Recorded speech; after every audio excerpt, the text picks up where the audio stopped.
Hello there, internet friends. Cheddar here. I hope you're doing well. Thank you for joining me for another review.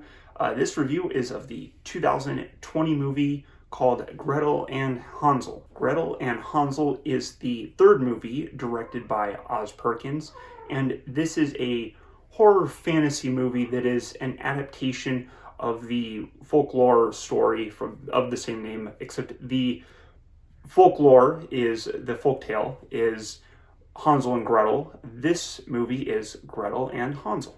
Now, this is an interpretation of the folktale. It's not a one-for-one copy, as you can tell by the swapping of the names. The original folktale is Hansel and Gretel. This movie is Gretel and Hansel. With the name switch in the title, you also do get a bit of a story switch up too. In the original story, Hansel is mostly as the lead character and protects Gretel.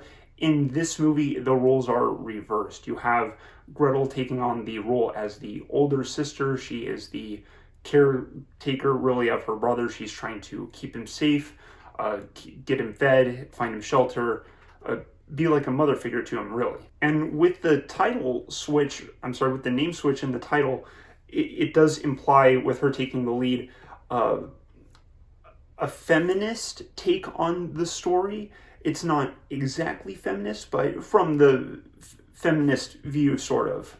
For instance, and this is not a spoiler, as Gretel is trying to get shelter for her brother, one of the people she encounters is a corrupt and creepy nobleman who is just basically asking her if she's still a virgin, implying some disgusting things. So the movie shows her dealing with some of that. So there's a bit of a feminism angle to it, just to show the female perspective of the struggles in the story. So we got the theme, we got the plot.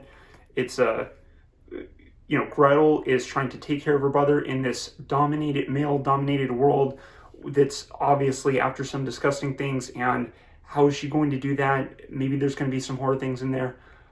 Unfortunately for me, this movie didn't really utilize that premise or that theme to its fullest extent, and it kind of just becomes a horror trope movie. And of course, horror tropes can have their place, cliches have their place, and sometimes they can be very fitting. But in this movie, it really feels more functional than purposeful. And by that, I mean that it feels like they're trying to make a scary movie and figure out how can they make Gretel and Hansel, or Hansel and Gretel, a scary movie, and put in obligatory jump scares or creepy moments in there. The scary moments serve less to the theme and really the overall plot of the movie. They're just jump scares and scary things. There is some good moments in the movie. There is a couple good moments that I like, but the whole ride getting there, I didn't really like. The movie looks good. The music is good. The acting is good. There's a lot of good elements, but for me, the starved script makes it hard to recommend. It left me wanting more. So for me, I'm going to give this one a 4 out of 10. I do think there's some...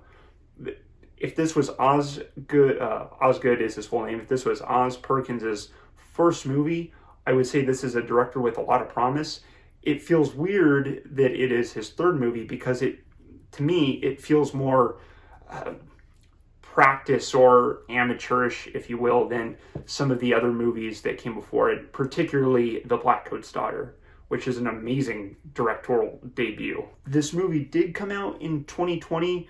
I know a lot of the filming happened in 2018, but 2020 probably, I don't know if that had actual effect on the story. It just seems to me that the writing could have been a little bolstered. So if you have made it this far, I have finished watching all of the Osgood Perkins directed movies at this point. He has directed 4 movies, and I have finished all 4 of those. He has a 5th one scheduled to come out next year, which is an adaptation of a Stephen King movie.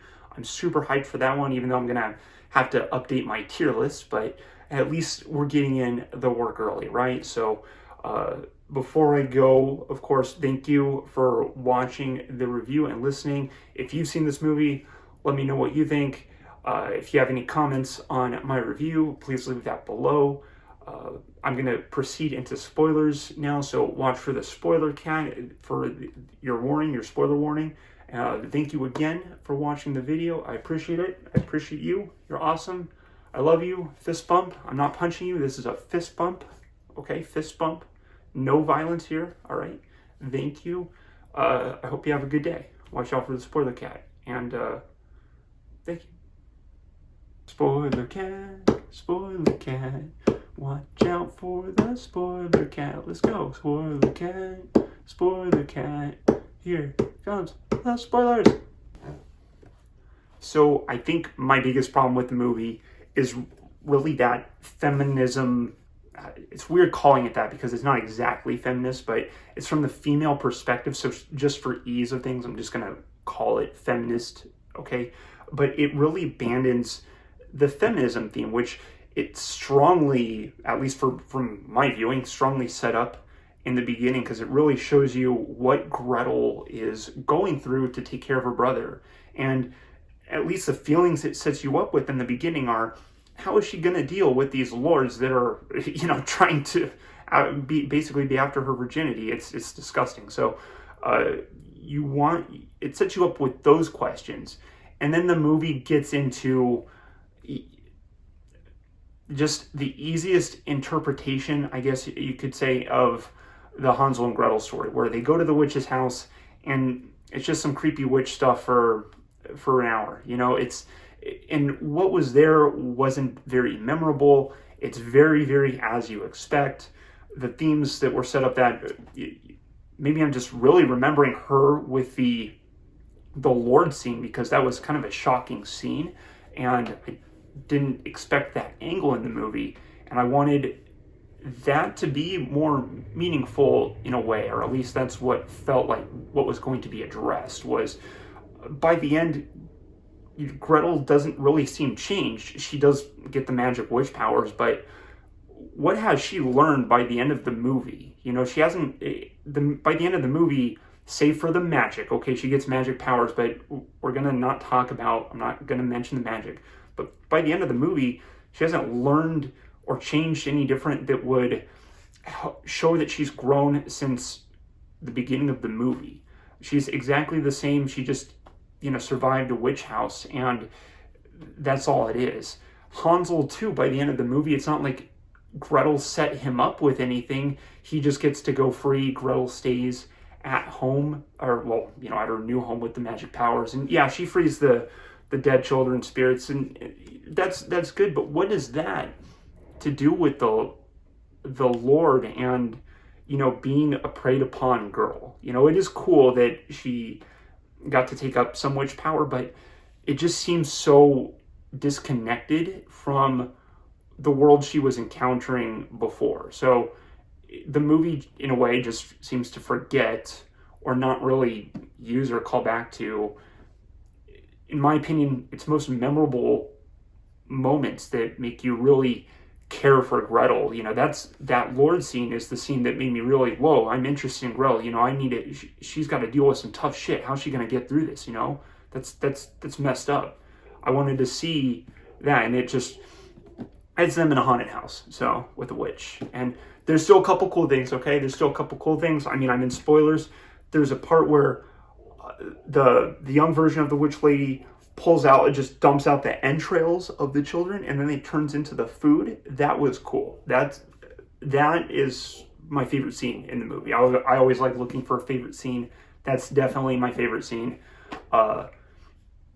Yeah, that's my favorite scene. But the movie just didn't leave you much to take away with. So my biggest problem is just going to be, it sets up some interesting stuff in the beginning and ends up just being a witch house movie, which, if it was going to be, I said which if it was going to be, that kind of a movie, I want it to be more, leave me scarred or leave me more scared in a way. A similar movie that I might be thinking of, and I know this one's rated R, Gretel and Hansel's PG-13, okay, and The Witch, the movie The Witch or The Witch, with a different director, basically the haunted house movie in the forest, kind of similar. I think way more effective than this movie. So that's just my take on it, on what would have made me like the movie more. So if you have any comments on that, be sure to leave that below. But no spoilers for the rest of the viewers. Okay, so let's be respectful. All right, we're gonna be respectful here. But thank you for watching this review. I look forward to see you in the next video. Thank you so much. I hope everything is going well for you. Bye-bye.